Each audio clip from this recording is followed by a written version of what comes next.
సమూయేలు మొదటి గ్రంథము 7వ అధ్యాయము. అంతటా కిర్యత్యారీము వారు వచ్చి యెహోవా మందసమును తీసుకొని పోయి కొండయందుండే అబీనాదాబు ఇంట చేర్చి దానిని కాపాడుటకై అతని కుమారుడైన ఎలియాజరును ప్రతిష్ఠించిరి. మందసము కిర్యత్యారీములో నుండిన కాలము 20 సంవత్సరములాయెను.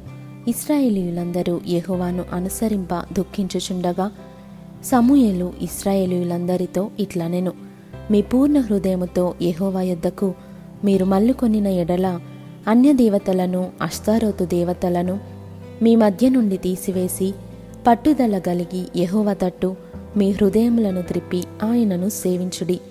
అప్పుడు ఆయన ఫిలిష్తీయుల చేతిలో నుండి మిమ్మును విడిపించును. అంతటా ఇశ్రాయేలీయులు బయలుదేవతలను, అష్తారోతు దేవతలను తీసివేసి యెహోవాను మాత్రమే సేవించిరి.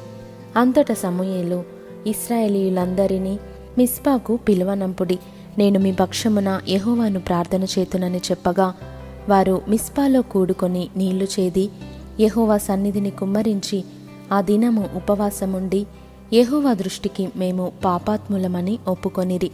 మిస్పాలో సమూయేలు ఇశ్రాయేలీయులకు న్యాయము తీర్చుచూ వచ్చెను. ఇశ్రాయేలీయులు మిస్పాలో కూడియున్నారని ఫిలిష్తీయులు వినినప్పుడు ఫిలిష్తీయుల సర్దారులు ఇశ్రాయేలు మీదికి వచ్చిరి. ఈ సంగతి ఇశ్రాయేలీయులు విని ఫిలిష్తీయులకు భయపడి, మన దేవుడైన యెహోవాను ఫిలిష్తీయుల చేతిలో నుండి మనలను రక్షించినట్లుగా మా కొరకు ఆయనను ప్రార్థన చేయుట మానవద్దని సమూయేలు నొద్ద మనవి చేసిరి.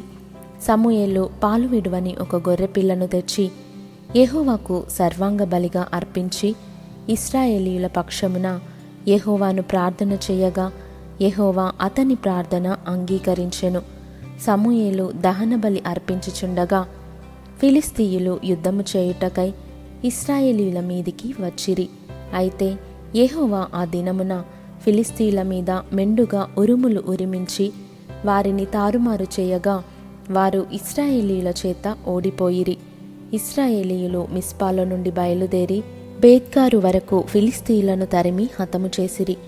అప్పుడు సమూయేలు ఒక రాయి తీసి మిస్పాకును షేనుకును మధ్య దానిని నిలిపి, ఇంతవరకు యెహోవా మనకు సహాయము చేసినని చెప్పి దానికి ఎబెనెజరు అను పేరు పెట్టెను.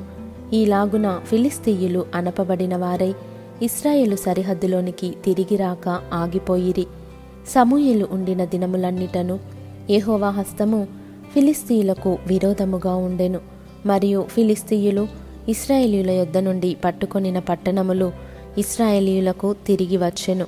ఎక్రోను నుండి గాతు వరకున్న గ్రామములను, వాటి పొలములను ఇశ్రాయేలీయులు ఫిలిష్తీయుల చేతిలో నుండి విడిపించిరి. మరియు ఇశ్రాయేలీయులకును అమోరీయులకును సమాధానము కలిగెను. సమూయేలు తాను బ్రతికిన దినములన్నీయు ఇశ్రాయేలీయులకు న్యాయాధిపతిగా ఉండెను.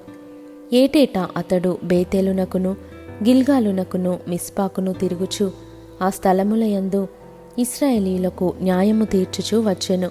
మరియు అతని ఇల్లు రామాలో నుండినందున అచ్చటికి తిరిగి వచ్చి అచ్చట కూడాను న్యాయము తీర్చుచుండెను. మరియు అతడు అక్కడ యెహోవాకు ఒక బలిపీఠము కట్టెను.